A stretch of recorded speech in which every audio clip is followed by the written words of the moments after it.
I'm Leonard Elijah. And I'm Amir Araghi. And we are the Conscious Cup Podcast.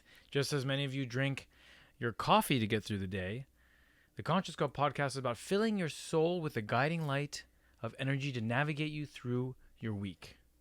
And on today's show, we'll be talking about truth versus reality. We'll go through the grind, where we talk about upcoming events in the spiritual community.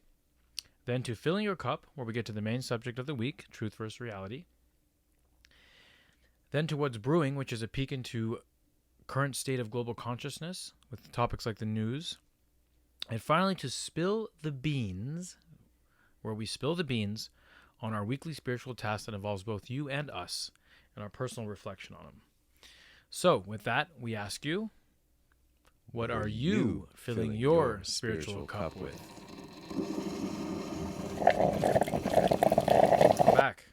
Welcome back, everyone. Welcome back to the Conscious Cup. We're so glad you're with us. Like, subscribe, share, hit that subscribe button if you haven't, just because we're already so good. We're already so in sync. We're in sync with you, and we ask you to hit that subscribe button so that you're in sync with us, and the energy is resonating on a high level. When we're subscribers, we are prescribing love. Ooh. I like it. It's a good prescription, not the other kind that we get. Yes. We are very much in gratitude for all of you and for this space and this openness and the conversation and the love and the energy of all the universe. We are all reflections of each other, and I got to tell you, reflections are looking real good. It's we are the world. This is another song one, huh? It's another musical session. If we can get the other ones, our editor has lost a couple of videos. On that note, I'm opening up a very good drink we're not sponsored by any of these. This is a non-alcoholic drink. Welcome. We are so happy you're with us. As Amir said, we are heading into a new level of energy in our lives. Some breakdowns, which lead to breakthroughs.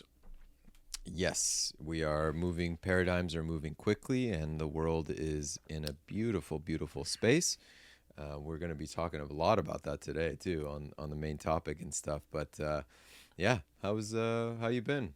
Everything good? We had an amazing event that Amir threw at Yolanda's place in Brentwood this past Sunday, and shout out to Zara for cooking vegan kuku sabzi, because I had a smile on my face all day. I basically ate kuku all day that day. I finished all of it by nighttime. Everywhere I went, I had a plate of kuku with me. Thank you, Zara. And thank you to everybody who came to that event. And thank you to Amir for throwing it, and Yolanda for having us. That was an amazing event. So much love in the room, so much good energy. You know, it was, it's like going to Disneyland. It's like going to Disneyland, but even better. It's just the vibration. It's like, that's what 4D is, right? Yeah. Everybody is there with the effect of being positive on each other, spreading love to each other. That's the right. Distortions are less. That's right. Right. This is what 4D will look like. It's wonderful, and we'll talk about this when we get into the grind. But again, thank you to everybody who came. We had a good group, and we were talking about breaking limitations this week, and I think one of the most beautiful things about this is, I think, as Leonard is saying, is when you step into an environment like this and you're truly surrounded by this vibration, you really begin to shift your perception on a lot of things. Again, not to like connect it specifically back to this week, but really what it does is it begins to change paradigms, right? And you begin to sense, like, this is how things can be. Exactly. Like, this is how it can work. It can be harmonious, it can be loving, it can be integrative, it can be joyous, all of these things at the same time. And it's such a beautiful blend, because there's not a whole lot of ego going on either, right? And there's a lot of there's a lot of listening, there's a lot of paradigm shifting and energy changing, and it's really, really powerful. So thank you for those comments. And you're welcome. It's absolutely right. And you held the space for that, thank you. And everything was, like you said, harmonious, and it is what is possible. And that's why people join the Sangha, and they go to these places, these temples, and so on and so forth. That's what they want. They want to go. Right. People. I used to wonder, like, not wonder, but I'd say, like, some people were like, I have to go to church every week. and you're like, okay, like I went to church, whatever, like, it wasn't bad, it was nice, but Right. then you see that like people want that energy. Like if they go to Correct. church and they go to the right church, Correct. the energy is so high, the feeling is so high that carries them through the week. The, They're able to take that energy from Sunday and then go through the week of it. It's like going to the gym for some people, right? Or going to yoga or whatever it may be, or going to having huge. meditation. It's the same kind of thing. Connectivity is one of connectivity, community. These things are really, really powerful. I mean, you break it down even to, uh, I always go there because you look at parts of society that we tend to, or I should say, the reality tends to cast off, right? And for example, where we are in Los Angeles, it was a huge problem. It still has a little bit of a problem for sure. Gangs, right? Ultimately, how are gangs formed? Gangs are formed by individuals who do not have a community, do not have a support system, and in that coming together, they're not specifically looking to be criminals. They're not specifically looking to do anything illegal or anything quote unquote bad. Those are things that are perpetuated by them for sure. I don't want to like go up or down on it. They do break a lot of laws and whatever, and it's a whole different topic about what the laws are and how it works. But what's the underlying essence? The reason that they get into gangs is because it creates a family for them, a community for them. And that is really powerful to us. So everywhere you go, this sense of community is so, so, so vastly important. And we will be talking about this tonight too. This idea of isolation is a devastating idea that we have in our reality. Well, I want to talk about that because there is a need for isolation at some points in your life. Yes, there is. I think what you're saying. And also, you correct me. Go ahead. And also, there's a time where isolation is hugely important for your development. The isolation that you're talking about is a self-reflective, very conscious, very aware state that you're going in on a deep reflective manner. Right. And the paradox within that is, as you do that more and more, you see the connectivity more and more. That's so true. But you're absolutely right. Yeah. The isolation. Let's talk about this for a couple of minutes. Look at our society right now in terms of isolation. Most people live alone. Most people live in their own house or some sort of separative, whether it's an apartment, a condo, a single family home, whatever you want to call it. It is, you're surrounded by walls and you are separative from everything else. After that, what do? You usually go into a car that is isolated and separate. And then if you go into an office, you might go literally into an office or you might go into a cubicle. That is literally everything that you do is in a state of isolation. Nature doesn't have that. And so, we often joke around about our background, but this tree branch doesn't say, give me my fence around me and let me thrive. It is that is the thing that we're dealing with, is this community. And that's why nature is so beautiful, because it blends. When you go into a forest, it's not about the one tree. It's about how everything is together. Right. So with that concept, right, this tree and that tree, those trees don't have distortion, right? They're second density beings. Correct. That are learning how to be silent, and they're in harmony with the universe. They're in harmony. They've stepped out of their way. They don't have a consciousness yet of individualization. That's right. And they're able to be in harmony with all that is because they're allowing the creator to run the program. Right. When we get to 3D, we start to say, well, I am XYZ person, and I want to start doing things my way. Absolutely. And the creator says, okay, well, then you're going to go do that, and I'm going to step back and let you see how it is, because that's how you're going to learn. Right. So we have a society of heavily distorted people, and this is why, in my case, or in some other cases, some people who are conscious about it do choose isolation in many cases. Totally. Because they're going to be around people who are heavily distorted, and they're like, I don't want that energy around me all the time. Right. I don't want this distorted energy around me all the time. And when you go out in public, you see it in some places. You do. I mean, you see, people wearing. I saw some pictures today of some stuff during CV that was so funny. Someone wore a full scuba outfit to the supermarket. Oh yeah. You know what I'm saying? It's like that's what I'm talking about. It's like, But you look at that and we'll get into this when we get into what's brewing as well. But just remember, anything that's causing isolation, it's very simple. Very, very simple. Let's just call it at the end of everything. Anything that's causing fragmentation is coming from that source. Anything that's causing separation is coming. Fear, anxiety, Right. depression, any of those things. And by the way, the more isolated you are, the more those energies will come. It's just a natural thing. Look, it's a very, very natural thing. Lock yourself in a dark room, right? And sit there for 3 days. What energies do you think, generally speaking, not the isolation that Leonard's talking about, you're going to feel disconnected. You're going to feel unheard. You're going to feel isolated. You're going to feel depressed. You're going to feel alone. And those things happen. So get out to community. So it's like it's like the spectrum, right? Like when you're just starting out consciousness-wise in 3D and you're figuring things out, being alone like that in isolation like that is terrible. Yeah. Right. But when you get to the end of the spectrum and you do the work on yourself within, you go in to go up. That's right. Right. And you do all that stuff, then you actually seek that isolation. Correct. But see, it's a different situation. It's like, here's how I could say it is like when you don't have any muscle, right? You go to the gym and someone says, pick up this 100-pound dumbbell, and you say, oh my God, I'll destroy my entire body if I do that. Right. But if you go and do all the work and you work out enough and you work on yourself and you work on your diet, when you come back to the gym, you look for that 100-pound dumbbell. Exactly. It's the same dumbbell.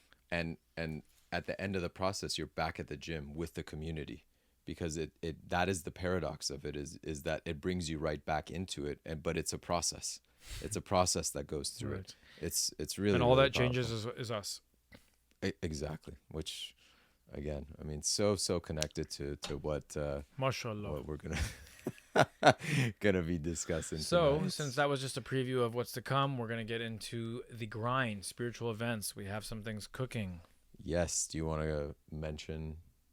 So, we are going to be doing a movie night at a elegant residence in the hills. Very elegant. It's going to be exclusive event. Just probably 10 people or so, maybe a couple more. We'll see. You can take your photo with the Hollywood sign. Only VIPs. Only VIPs. First to reply are going to be coming. We're going to do a really, really nice thing. We haven't picked the date yet, but stay tuned. It will be coming up, and we're excited to do it. You know, I'm just after leaving that event on Sunday, I was like, this should be a weekly thing. You know, we should be seeing each other a lot more. It's where is this available? Yes. You know, connect. Those it is. We are like cells. We are like neurons. And the more we're together, the more the neurons fire, and the more creativity, the more interaction, the more community, the more epiphanies, the more awareness comes from those. It's literally when those things are just snapping. It's just like the neurons in our minds firing, except we're firing consciousness. and Jesus Christo said, if two or more appear in my name, I shall appear. No, if two or more come together in my name, I shall appear. I shall appear. Yes. Do you think You it's know, coming Jesus, tonight? you know Jesus Christo? Yes. All right. Tell us what else we got going. We have, so the next one in that series of the Deep Discussion series is going to be on Sunday, September 3rd. Again, 9:30 a.m. Location is being finalized. Episode It was 15. so fun. It was so fun. If you get the invitation, I highly suggest going. Highly suggest. And if Zara cooks the vegan kukusabzi, No pressure. do not eat it. It's just for me, okay? Just for we were him. too generous. This time it was too generous. Yeah. A lot of people ate the vegan kukusabzi. Zarajun, when you make it this time, put a branded with an L on top so Just that make nobody it and touches just give it to me and Yeah. don't give it to anybody Yes, else. You know? exactly. Or just make him an extra one that he can take home. But yeah, we will be we'll be going through it. We will have another topic on it, and it is the day before Labor Day, so it is a Perfect. long weekend. But whoever's in town, come. If you've been to them, and you believe that somebody will benefit from being in that, somebody would resonate with it, tell me. Just reach out to me and say, hey, I'd like to see if this person can come, because these things are not closed. They're not exclusive. This is all about opening this energy and consciousness and holding space for everyone to grow in. Now, I heard, I don't know if it's true, but I heard there's a 10% discount for subscribers to the Conscious Club podcast. Is that right? Yeah, exactly. 10% Exclusive. discount. 10% discount right now. Make that, Yeah. hit that subscribe button now, Yeah. so that when the time comes for the event, you can say, Amir Jun, I made the subscription. I'd like my discount. And he'll honor it. You'll honor it? I'll honor it. He'll honor You it. got Okay, it. there You you go. got it. 10% It's all off. Look at good. that. It's Yeah. easy. Just for pressing a button on your phone, you get 10% off. That's it. You know? That's it. It's that simple. What else? Anything else Yeah, happening? absolutely. My classes are going to start back up second week, really kind of the third week of September. So September starts almost exactly on a Sunday this year. But 4 classes this year. All right. that is happening. Monday nights are a continuation of the book by Rumi, which is the Masnavi, which is really, really beautiful. It's a story built upon story upon story. It is not the individual poems. These are actually stories that he builds one on top of another, and Okay. it's very multidimensional. So that's Monday Monday night. nights. Starting, so September 18th is when that starts. So Tuesdays will be September 19th. So I won't announce that for each one. Tuesday evenings is the series of the Indian spirituality books. So we are starting. Uh, Bhagavad Gita will be the first Ooh, ones. I so don't know good. how long that's going to take. You're gonna go through the whole thing? We're going to do the whole thing. That's gonna take a while. And then we are going to do, you have to say the pronunciation. I always get this wrong. Dhammapada. Dhammapada. Yes. Dhammapada. And then finally the Upanishads. The Upanishads. Yes, that's The- very long. Yes. If you haven't been in the classes before, this is the third year of Masnavi that we are starting, and we are about a third of the way through the second book. So I don't know when it's going to go. I go with the flow. Some classes move quicker, some move I mean, slower. life is a journey, so you're on a journey to learn these things too. Yes. But those are all really great topics to study. Yeah, they're ancient books. They were originally written in Sanskrit, so lot of overlays with some of the older. Oh yeah, I've studied many of them. yeah. I've studied Dhammapada. I've studied the Bhagavad Gita and some of the Upanishads as well. You're not going to go wrong, and with a great teacher like Amir, you're in a good position. Thank you. So all the classes are 7 p.m. to 9:30 via Zoom, but we also meet in person about once a month. Hopefully that frequency will go up. Wednesday nights are poetry of Hafez and Rumi. So Beautiful. each class will have a different poem in it, and we'll go through it. And if you've never done it, it's awesome. Each poem is like a universe in and of itself. Are Mondays and Wednesdays in Farsi? All of these are in English. All of these are in Really? English. I Yeah, didn't know Masnavi was in English. yeah, I thought Masnavi is in Masnavi English. was in Farsi. It is not in the class. So it's a beautiful translation, actually, by Javid. I forgot his last name now, but incredible. One of the Okay. most beautiful translations. So it's open to anyone who speaks English. That's Yes, yeah, absolutely. And then Thursday nights, one I'm really, really excited Another about. class. Are you gonna have any time for yourself four. next month? Thursday nights are going to be the Shahnameh. That's in Farsi. That's in English. All of these are in English. Okay. So and a shout out to Josiane. Josiane has worked on this translation for a really, really long time. There's been many people who've helped. I know Zarijun was the inspiration. My mom and Josiane have worked for, I think, 6 years together now on the Amazing. translation. Translation is paramountly important. Paramountly important on this It's stuff. for everything. Like when I study the books I read, my teacher takes 3 different translations out, and he picks from each sentence from each one, That's right. and discusses which applies more. Because remember, maybe the person who wrote the book is enlightened, but the Yes. translator's not. Correct. And it makes a vast difference. course. And so even on this translation, they use translations from multiple different people, multiple different versions Right. to do that. But Josiane's book is actually coming out in September, the first one. So it'll be printed, and we'll be going off of that. And she's been gracious for the, I don't even know, 7-8 years that I've been teaching Shahnameh to provide the translation. Amazing. Big things popping. Big things going. So again, just a quick rundown. Monday nights, Masnavi, story of Rumi. This is a continuation of book 2. It is open, but preferably people who have the familiarity. Really great. The series of the Indian spirituality books. Again, we're starting with the Bhagavad Gita. Really awesome. Again, translations on that are all over the place. I'm Right. trying to consolidate them as much as I can. Wednesday nights, poetry nights. Those are going to be love-filled. Thursday nights, Shahnameh. And before we jump on Shahnameh, one thing, people always ask me, they say, well, what is the Shahnameh about? And the most succinct answer that I've been able to come up with is, I say, it's the story of everything on every level.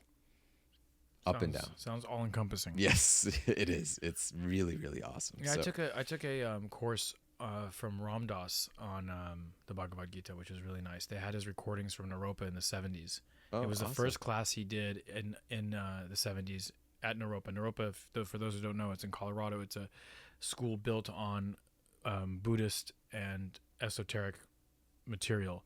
You can actually get a legitimate degree from this school and study these topics. And they have like the Rinpoche teachers went taught there, and Ram Dass taught there. And anyway, so Ram Dass taught there, and they recorded these things. They're all in black and white. And I was able to through the Ram Dass foundation or whatever it was, I was able to take the classes and watch the videos and do the meditations. And it was like an 8-week course I took on the Bhagavad Gita taught by Ram Dass. It was really cool. Amazing. Yeah, that's awesome. Look, might incorporate that, right? I mean, these are all beautiful things for us to explore. Again, the point of these classes is not to rush through everything. It's a deep dive. It's a deep dive. It is about the people in the classes. Every class is different. Every group is different. And so it is about going into the flow of the people rather than the class being forced upon the people.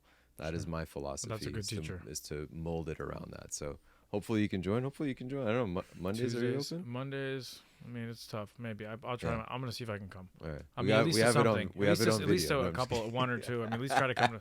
Yeah, no. I mean, I like to be. I like to do this stuff. Yeah. It's more. It's the funnest thing for me. So I would like to be more involved and do those things. And I appreciate you. Yeah, very absolutely, much. Absolutely. All right. Shall we head to the main topic? Filling your cup. Filling your cup. Both of our cups are empty. We drank. Truth versus reality. I have a little left. Do you want to? No. Truth versus reality. Abbas Khan, Begu. Tell us. Truth versus reality. This is a big one. This is a really, really big one. We'll see how it flows tonight. Might have to do a part 2 on this one because it is a gigantic one. I am very, very big on this topic because it brings in so many different things, and it is, I think, one of the most powerful things for us to incorporate within our daily lives. Okay. It makes a gigantic difference. It also, I think, is very powerful within our words, our definition, our understanding of what reality is, and our understanding of what truth is of utmost importance. And there's so much, how can I say it, chaos or lack of harmony, I would say, within these two words, specifically and even more so in the truth. Oftentimes you hear what people, when they're discussing, they say, well, that's my truth. And the other person says, well, that's my truth. And everything changes. And so big part of the clarity and discussion tonight, hopefully that will come out, will be on this and redefining those and bringing clarity to them. How's that sound? Sounds great. Yeah. Does that sound like the truth to you? Hit our Patreon. I'm sold. Yes. If you buy now, you get 2 for 1. So let's start with it. I'm going to backtrack to something that Leonard mentioned tonight, backtrack to a subject that we've discussed previously, which is this idea of the third density consciousness, or Leonard refers to it as 3D. Third density consciousness brings something very, very unique about. As we've discussed, second density is what? Plants, animals. First density is essentially the elements, rocks and minerals, all the elements. And these obviously have scales. You don't just jump from 1 to 2. Everything is this like a rainbow, right? 3, 1, 3, 2, 3, 3, 3, 4, so correct. On and so forth. They're all connected. They're all really, really connected. And that's just one way of looking at it. Correct. There's the 41 realms, and there's this and there's that, but this is in the raw material. This is also in Prism of Lyra as well. Prism of Lyra as well. There's different ways of looking at it, but in some of the texts that we're talking about, this is one way to look at it. And stay with us. The numbers can be different in different texts, but you get the idea. Call it what you want. It's very, very important. Not dimensions. Let's leave that word aside. Densities of consciousness is very, very important. Third density, something occurs where what we know as the ego gets created. And the ego, very, very simply put, is something that is created as soon as there is a sentient consciousness that occurs. So what is that? Sentient consciousness literally means that you become aware of the self. There is a process of which this happens. I'm going to tangent off into one of my favorite experiments that they've done. I think I've shared this with you, but um, all of you know the vacuums that kids play with, and they go pop pop pop pop, and I feel like every kid growing up had one of those. So this experiment that they See, the did, problem is that they like vacuuming when they're little kids, but when they get older and you give them a vacuum, they don't want to vacuum the house. I You're actually like, like vacuums. here's the vacuum. Go vacuum the house. It's like, well, no, I don't like to vacuum, Dad. I want to go have fun. I want to go do this and that. Like, well, you like to vacuum with the fake vacuum last year. Yeah, Now yeah. vacuum the house. Here's the real thing. Nope, not good. Don't call child services. Because you take play out of it, right? That's the big thing. So when they put this toy, they have attached to it a very, very long piece of fabric.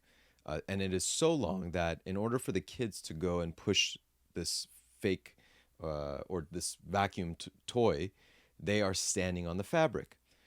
Something really intriguing happens in that up to about 2 to 2.5 years old, the kids go and they stand on this to go and play with the vacuum. Well, as they push it, the vacuum doesn't go anywhere. Why? Because they're standing on this fabric that is weighed down by themselves, and therefore, because the weight is holding on to the vacuum, they can't push it. It doesn't go anywhere. Up to about 2 or 2.5, the kids essentially believe that there's something broken with this toy, and therefore it is not playing, and therefore they leave it. I'm going to go a little bit philosophical on this, a little bit spiritual.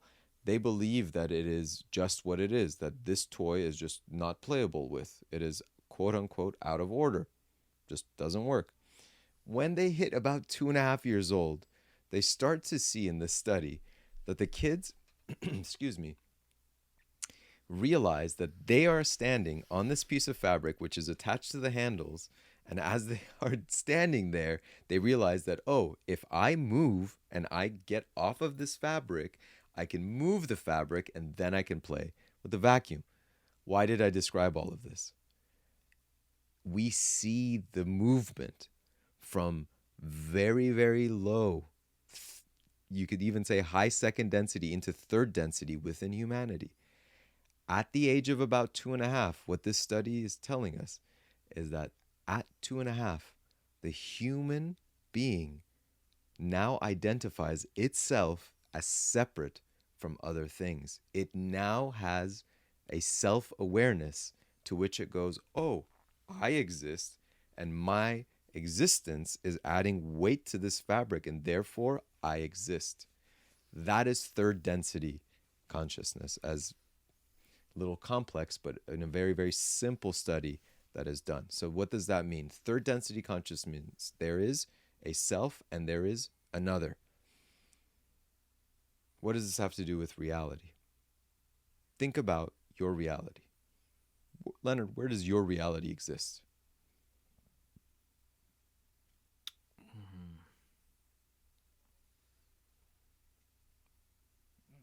Here and now. It's here and the now. Here and now. Where does your specific reality exist? There's no my specific reality, though. It's all one. That is on the truth level. We'll get there. But why Leonard's steps ahead of me. He's answering the questions from a philosophical Sorry. No, don't be sorry. What I mean by this is that Amir's reality, the way that Amir experiences, is only existent within Amir's consciousness. Nowhere else does it exist there.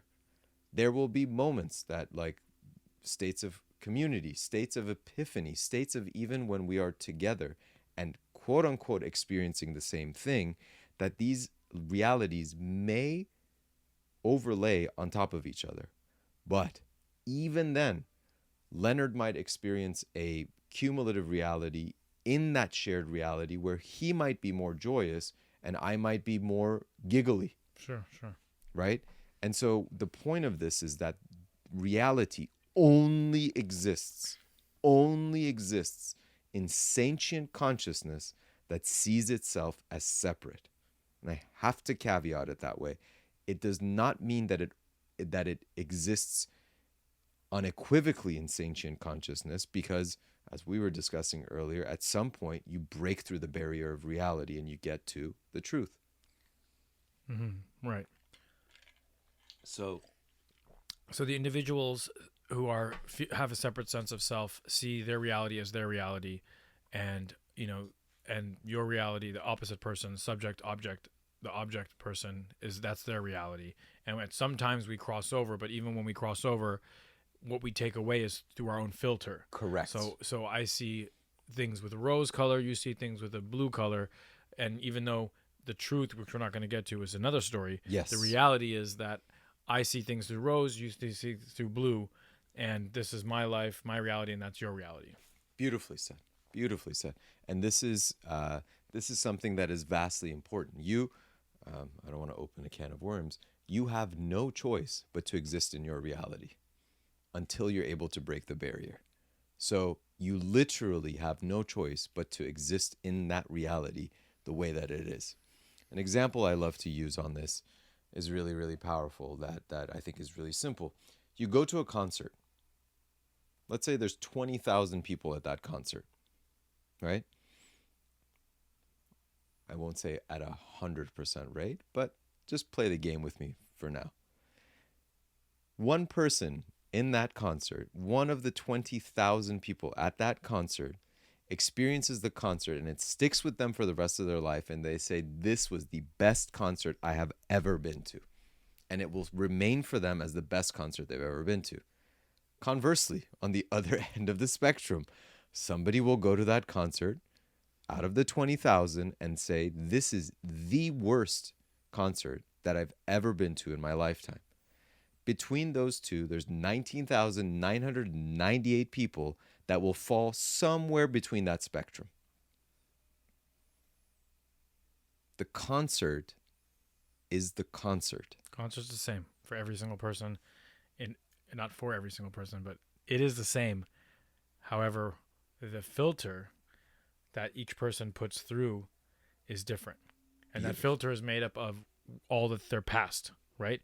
Their preferences, their perspectives, their likes and dislikes, all those kind of things is their filter. Exactly. And they say the doors of perception are cleansed, then you see reality as it is. William Blake, right? You said that. When the doors of perception are cleansed, you can see reality as what it really is. Something like that. It's not That's exactly. a beautiful quote. Right. What's his name again? William Blake. William Blake. Yeah. I don't know. I gotta research him. Research it. So that is exactly it. Is that the concert? Now, again, stay with it. I'm just using a concert because I'm gonna make an assumption that everyone's been to some sort of a musical event, concert or not, but that I've seen Amir play the drums. That's the worst concert of his life. I still couldn't believe it was him. I had my eyes closed. I woke up and I said, "Who played the drums?" And everyone's like, "What do you mean Amir played the drums?" I'm like, "Amir plays the drums like that? Like that good? I thought there was 3-4 people playing the drums at once." He's like, "No, just me." I'm like, "How many hands do you have?" Should the camera angles pointed so they don't see my other 6 arms? Seriously, octopus man. No, thank you. I appreciate it. Very, very kind of you. So the concert, now let's take it to a consciousness level. The thing is the thing. The only thing that changes is levels of perception. How many things are there? Many, nearly infinite. The thing is the thing. The only thing. thing is... Yeah. The only thing's the thing, right? Good. All right, hey, the only thing's the thing. You got it? Yeah. Nothing. What's brewing? No thing. No thing. So that exists as it is, and your perception, therefore, creates your reality. Period. Hard stop. Nothing else exists there. Nothing else exists there. It is just what that is, that you are exactly. You have blinders on, you are focused on it, and it exists in that way. Quantum physics also tells us this in the double slit experiment. Oh, beautiful. Beautifully, it says that the observer determines the state of the observed. The state being the operative word. The observer determines the state of the observed. You look at this tree. For some person, it is awful. For another, it's wonderful. I mean, look, everyone thinks I'm handsome, right? But somewhere out there's probably somebody who thinks I'm not that handsome, But it's rare, but that exists. It's between a 9.8 to a 10. That's the spectrum. But that is Leave a comment below. Rate him. Yeah, let's just No, have all the don't do comments it. rating. Don't do it. I'm not for sale like that. I want to see how your realities are over Leonard. 1.0. Yeah. I think they put the decimal in the wrong place. Scoot one over. I'm flagging that comment for. But that the state of the observation therefore adds a lot of layers to this. Absolutely. A lot of layers to this. Meaning, that's why they say the expression. Even they say for those who have eyes to see, right? Because we could be looking at the same thing. Like those, you know, a great example of it is, remember in high school when they had those cool art pieces that were like psychedelic. Yeah. What were those the called? 3D. 3D. Yeah. And you had to like go out of focus to see. Yeah. It, You kind of right? had to cross your eyes or get really like, close. Yeah, you had to like do a different. If you looked at it flat, you couldn't see the image. But if you stared at it in a weird way, you know, and you kind of zoned out, all of a sudden you could see the image. That's right. Right? But it was the same thing. Everyone could see the same thing, but they have to have the eyes to see it. That's right. You know? That's right. Yeah, I mean, it's. We don't want to belabor the point. I think everyone got it, and you know, just hit a thumbs up below if you got it. That's a good one. I like that. You're good on the sales tonight. I like it. You know, I was a salesperson in my past life. So this part of the state is extremely important because, as Leonard said, he said it very, very beautifully. Your reality, therefore, is based on and I'm using Don Miguel Lewis, I think that was his name, from the 4 Agreements or the 5th Agreement, however you want to, whichever book, that this comes from your set of agreements. This comes from your set of experiences, that this comes from your state of paradigms, belief systems, beliefs, period, separations, judgments. All of those things are literally creating your reality. Behind the realities, there is a truth. Say that again. Behind all of the realities, there is the truth. How many truths? 1. But I identify as a tree. That is your reality. In my reality, you are Leonard. Right? Am I? So, in reality. Not the truth. In the truth, you are me and I am you. And I'm infinite. Yes. I'm the one, the creator. So this is really, really important. As the state of awareness goes up. Right. Like, let's talk about Born in East LA. Okay? So, for those who have seen Born in East LA, Paul Rodriguez is sitting on the couch, right? And there's a picture of Jesus, and there's an answering machine below it. And his consciousness... You want to go from there? Take it on. His reality is when the answering machine begins to speak, his cousin is calling him, and he says his name. He's like, yeah. Or yeah, that's the second one. The first one, he says, "Hey man, I'm in Tijuana."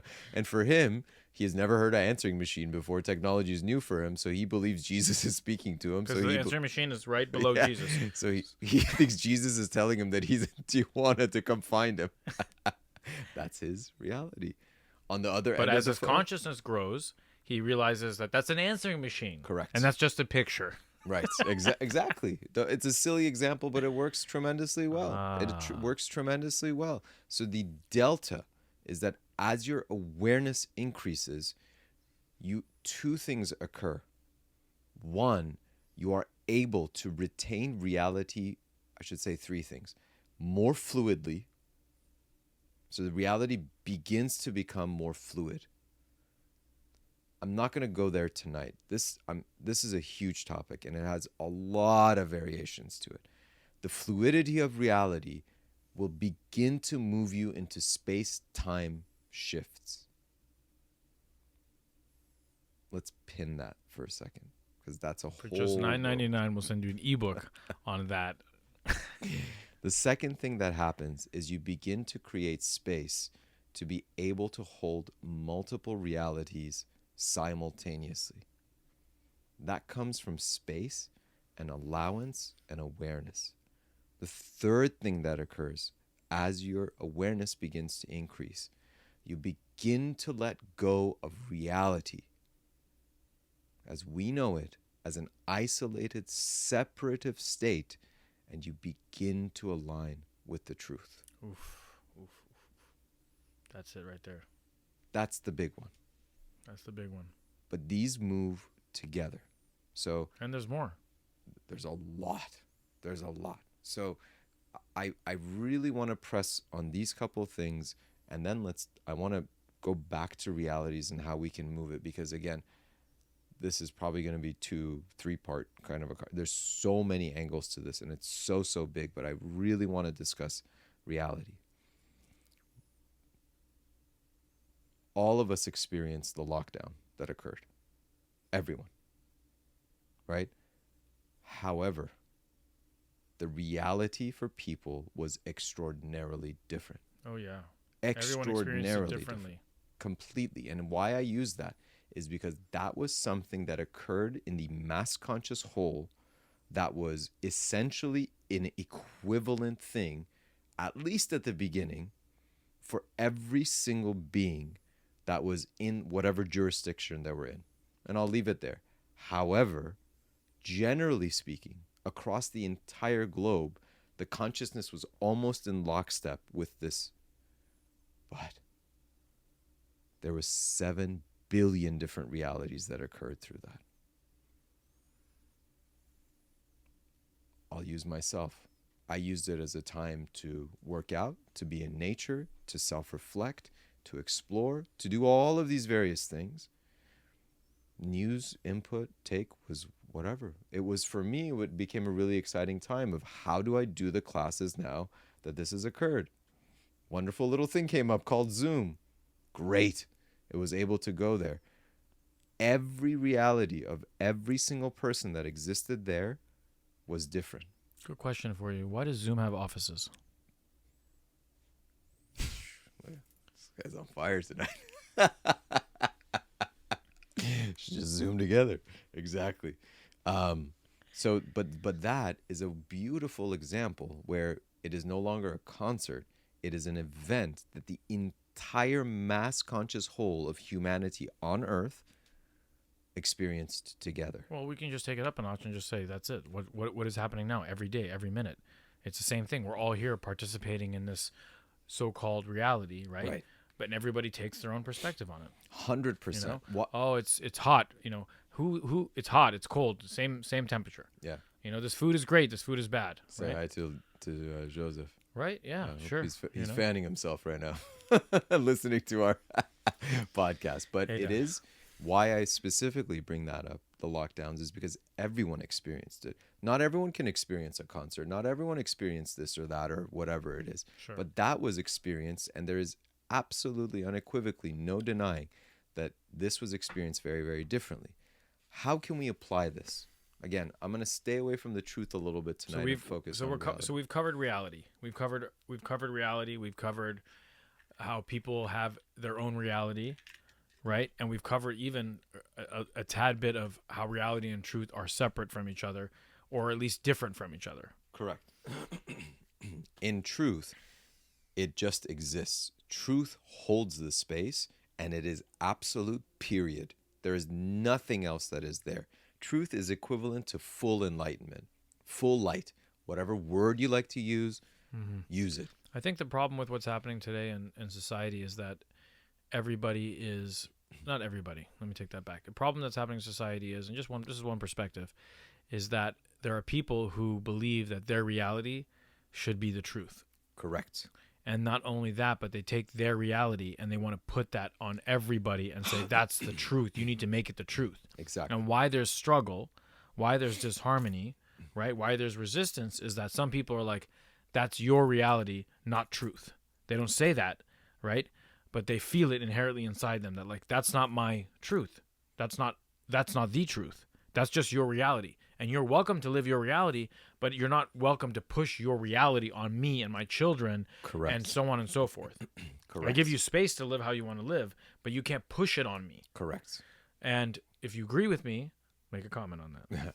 It is very, very important that, and this is why I want to go into the reality portion of this conversation heavily.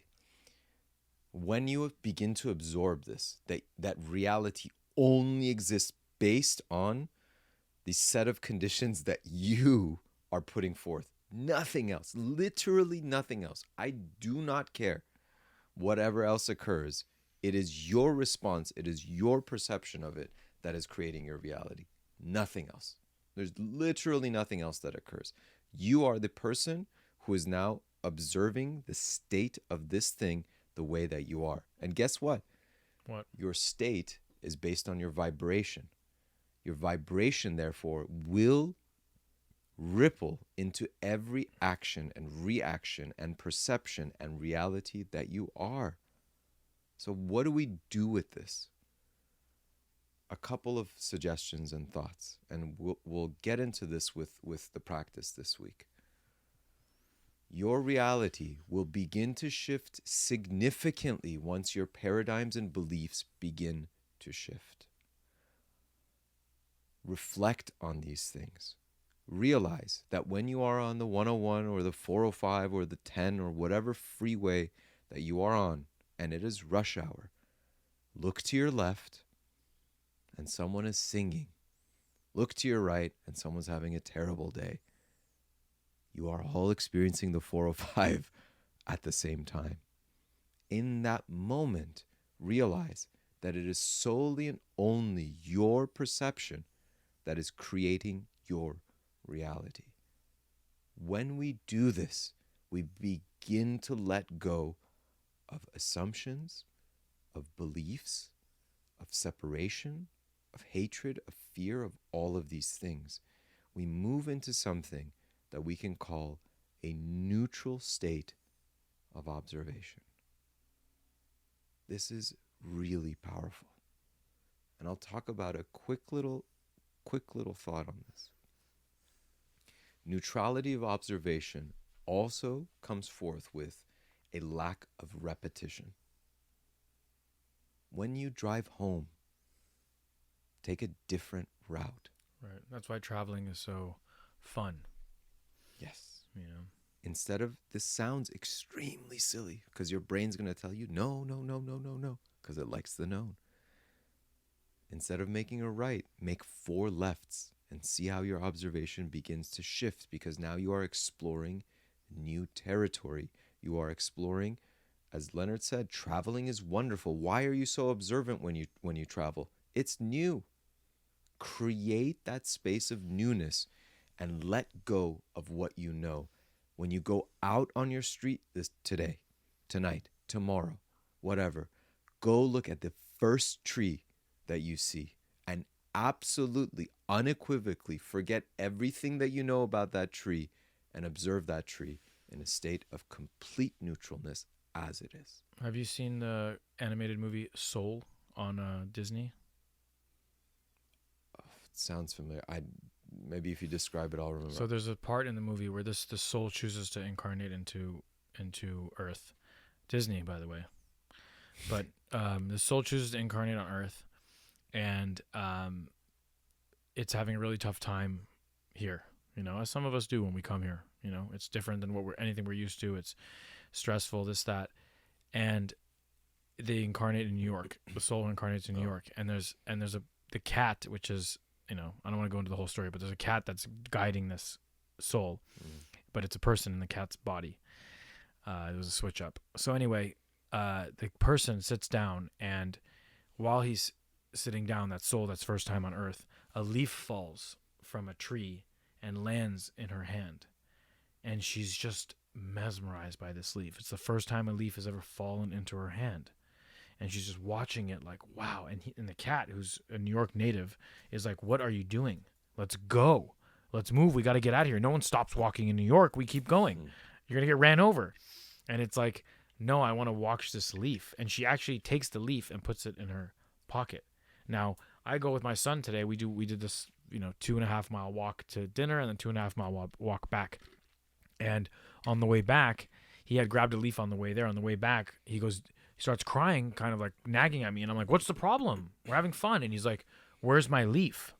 And I'm like, what leaf? And he's like, the leaf I gave you to hold for me on the way to dinner. And I was like, I don't know. It probably fell out of my pocket. And he's like, I love that leaf. It was beautiful. Like, I wanted to take it home. And you see, beautiful. For him, that's the first time he saw a leaf like that. And he's blown away by it. Yeah. It's the childlike attitude. For me, it's just like, it's just a leaf, man, And that's the difference, you know. It's like He's observing the leaf yes. as the leaf is. So the first time ever, like he's seen the leaf for the first time. Imagine if you looked at your partner, That's right. like the first time you saw her. Neutral observation. Neutral observation. The issue is, in fact, a little bit. As he's experiencing this, it's wonderful. If he was 2 years younger, you know what he would have done with the leaf? Let it go and gone to the next. As we accumulate in age, we begin to gather all of these leaves more and more, and we get burdened and heavy and stop, and there is none there. And so what I'm saying is that one of the things that we can begin to do is to begin to experience things as new, totally new. You know somebody and they have tendencies. It's not their tendencies. It's your tendencies of thought that create that. How can it be any other way? Go back to the beginning.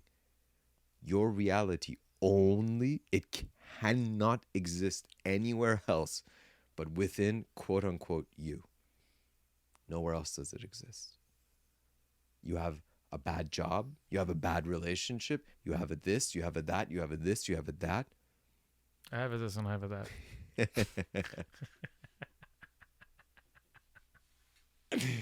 It's like midnight here, just so you know. It is fundamentally important to remember this. Quantum physics, again, tells you this. The observer determines the state of the observed. So go play your reality at a different level. Hold space in neutralness. And again, the paradox of this is that at the beginning of 3D consciousness, at the beginning of third density consciousness, you will have the most separation. Actually, throughout third density, you have the most separation from source. You are in a delusion of the illusion. There's no other way to say it. You are deluded in the illusion. And the interesting part is, as you go up, you also become very much now like the tree. But you are fully and completely aware with that. At the quote-unquote top of that, which is at the bottom of it, it doesn't matter, is that you get to truth, which is an unequivocal, unchangeable state of consciousness. Pure light is the truth. Nothing else. So just to recap a little, reality exists only and only because you are in a state which believes itself to be separate from all things else. This is where Amir ends. This is where Amir starts. It's all arbitrary, isn't it? It's all arbitrary. Just like the lines of countries? 100%. That's, yes, one of the best examples. Go to small cities. Go to the border of where Hollywood is and West Hollywood starts. Does the dirt change? Unequivocally, no. Therefore, it shows that in the state of our true nature, which everything is in anyways, that there is absolutely no separation. But it is in this that we are experiencing reality, that we believe that it is separate.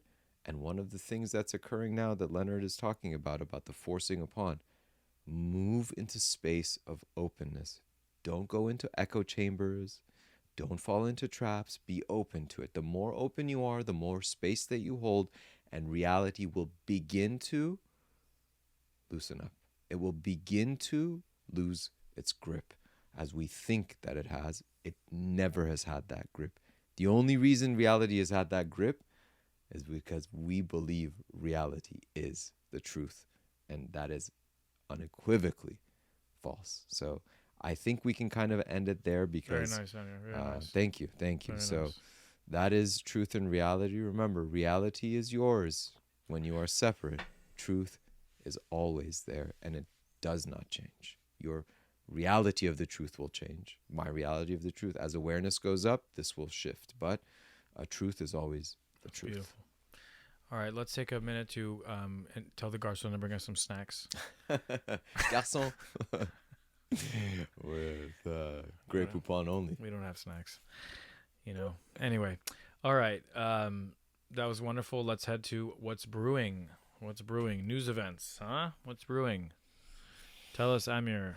We got a lot of I got a couple here myself. interesting things. I got one. Should I start since you? Go for it. Yeah. All right. Let's rock and roll. I'll keep this one short and just so we can keep rolling through. Bombshell. Spokesperson admits during Australian Senate hearing that Pfizer employees were given a special batch of the vax, different from what was distributed to the public. Surprised yet? All right, let's go. I got another one for you. By the way, just a quick side note off of that. Neither, I believe it was Moderna, Pfizer, and Johnson & Johnson did not require their employees to take it. Think about that. Here's a fun one. I'm not fun. I'm not going to be sarcastic. It's not fun in my opinion. World's top 100 scientists confirm that vaccines cause autism. Wow. Here's a thing that I saw that I love. When you are about to get any kind of inoculation, any kind, ask your doctor what is in that inoculation. If they don't know, don't take it. If they do know, don't take it. If they do know, ask them what those things are and what each of those things are and why that is occurring and why that is needed. If they don't know, don't take it.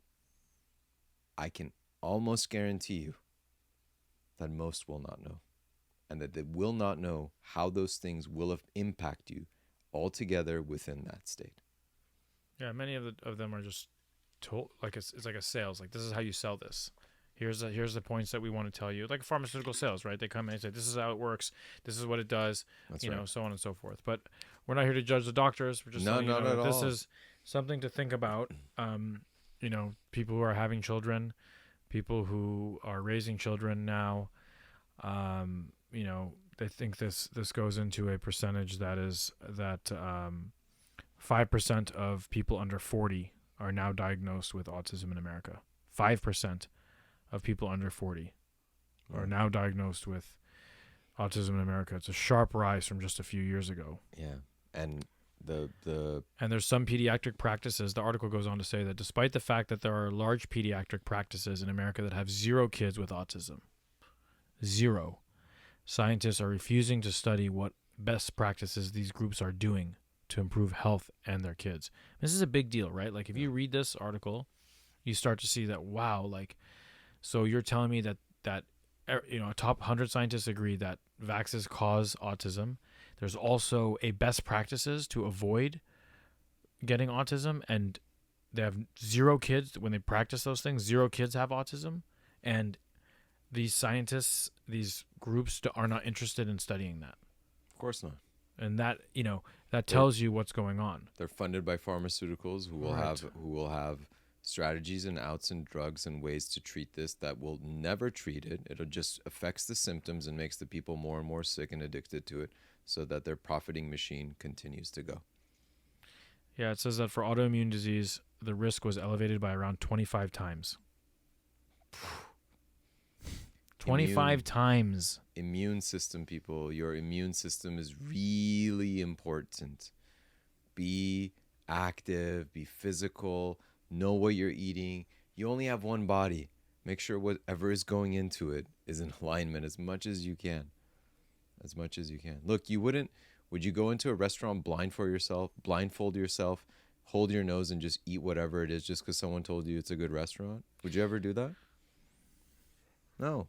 So same with these things. Whatever's going into your body, make sure you are aware of. Ask a few questions. They contacted Dr. James Lyons Wheeler, and James is an expert on autism.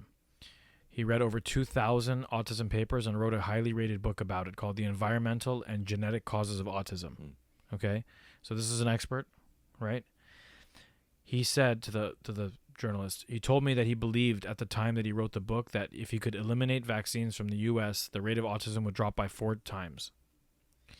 In other words, he said vaccines are the single largest factor causing autism. Knowing that what he knows now, he'd have declined all vaccines and would never have vaccinated his kids. Here's a little bit of good news on that. He also noted that using Tylenol, aka acetaminophen, Mhm. or paracetamol around vaccination time will significantly increase the likelihood that a child will develop autism from a vaccine shot. Oh, interesting. Interesting. Very interesting. Yeah. This explains why medical practices that avoid vaccination combined with other healthy practices have near zero rates of autism, 0 in 500 kids versus 25 in 500. 25 and 500. It's a lot. That's a 5 sigma event, which means either practice is super lucky. 5% of the population. It goes on. So- I mean, it's a long. It shows California, of course. Yeah. They go because California, you can't even. Oh man, yeah. Anyway, it Here's goes on and on. again the good news with all of this stuff is that you are the creator of your reality and you are powerful enough to even overcome all of those things. Sure. Couple other things, just to point out really, really quick. There is a, it's just funny.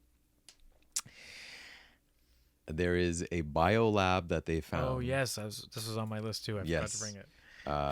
In Where? Tell me where. Reedley, California, which Where? is What in the state? San Joaquin, What state? California, Okay. San Joaquin Valley, that essentially was a biolab that was run by the Chinese, that they are beginning to see that they had experimented with the COVID-19 virus. Who was related to that? Do you know who's related to that lab in America? I go ahead. You might know it better than I do. Is it our friend Bill? Our old boy. The new governor. Yeah, so that lab, there's a lot of information. You guys should look that There's up a and lot there. read about A that lot. lab. It was a big deal. They found mice in that lab that had CV, and there was all types of stuff. It was a big bust. I mean, I'm interested to see that stuff coming to light. To me, is interesting. It's wonderful. Why is it coming to light now? Right. How come? What's their angle? Right.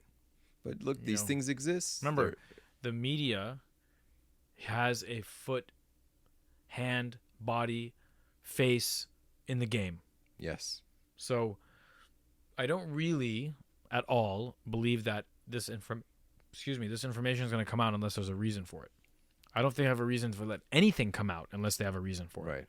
They're smarter than that. Right. They're not just shooting at the hip. But I will counter that. And say independent media now is really gaining traction. I'm not talking about independent media. I'm talking about big media. But mainstream, I don't know. I have no idea if mainstream, did they cover this? I thought so, but maybe I'm mistaken. I don't know. I really don't know. All right, well, maybe it's not mainstream. But he's right. He's absolutely right on that level. A couple other things. If you're making bets about what's going on, a Senator Thomas Carper, an active sitting senator, has bought stocks in an index fund that shorts the U.S. economy. He has now hedged and shorted in the past with significant accuracy and has made huge sums of money. What's that ticker symbol so we can place our bets? It is PSQ, which is an ultra short of the QQQ index. PSQ. This is wild. I'm not that surprised. A sitting senator is literally able to short. They have inside information. They know what's happening. If you look at Pelosi and her. All of them did. By the way, both sides of the aisle, right before the lockdowns occur, shorted every one of the stocks, specifically in the hospitality world, because they knew that was coming. That is the biggest conflict of interest that can ever occur. So let me ask you a question. So since we're talking about that, politicians making bets, right, on what's going to happen. Can sports players make bets on games? Nope. Can coaches make bets on games? You can't. If you can tilt the scale, you should not be allowed to. But you can't in sports, but you can in politics. Okay. Does that seem fair to you? Extreme. Does that seem fair to you guys? On some good notes. Good notes. Niger has just went through a military coup d'etat. They have Nigeria? Niger. Okay. Tell me where. I'm They sorry if I'm ignorant to it. Where is that? In Africa? It's in Africa. Okay. They just had a coup d'état. They've overthrown the government that was Western backed. They have cut off all relations and have said, we are taking over our country and everything shall be run as it is, and our uh, supplies are ours. And it seems as if there's some really, really big things occurring. This is super exciting that these things are occurring because Africa as a continent holds a really, really powerful seat within the world. Really, really powerful seat. As we are seeing, and why I'm saying this, I'm not going to get heavy into it. This is really good news that this government is shifting there. Niger is one of the heaviest places for natural resources in the world. Just all across the board. Like almost every resource you can think of is there. So how long until war? Who knows? But at least they broke off now. They've broken off, and I mean that they've unplugged from the system. So far as what they're saying, this is not being really covered very much at all. But I'm sure very soon they will be terrorists, and that will need to get removed. But in the meantime, these things are occurring, and it is extremely beautiful to see that the consciousness is moving in these routes. And as we are experiencing a warming of the globe, which is occurring, the sources of it I do not want to discuss, because we discussed this on the podcast a couple weeks ago, that in fact a rise in CO2 has been immediately followed by an ice age, which means CO2 is not causing it. There's no causation. But as this does occur, what begins to happen is that the certain areas begin to forest and begin to change the actual biomass of the earth. And that is starting to occur in Africa in some really, really unique ways that is very close to Niger. So why I'm pointing this out is because the earth is a sentient living being. Absolutely.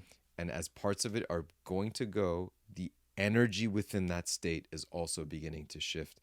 I view this as something extremely powerful, that the actual governments and the people are shifting to a different level, so much so because the earth is beginning to shift in and of itself in a beautiful new state. Well, that's a great way to end What's Brewing. Yes. And head on to Spilling the Beans. Spilling the beans. It's about that time. Let's spill them, man. Tell me how it goes. What was the task last week? Looking at your emotion and then seeing what the opposite of that emotion was. Yes. Now, we took a break last week because Amir went to a party. So we had a very, very long day on the 405, the aforementioned 405. It was a party on the 405. Yes. A lot of people there. A lot of unhappy campers. A lot of unhappy, but hey, some people were singing. I actually was on the way back. It's like, I'm going to enjoy it. So, yes.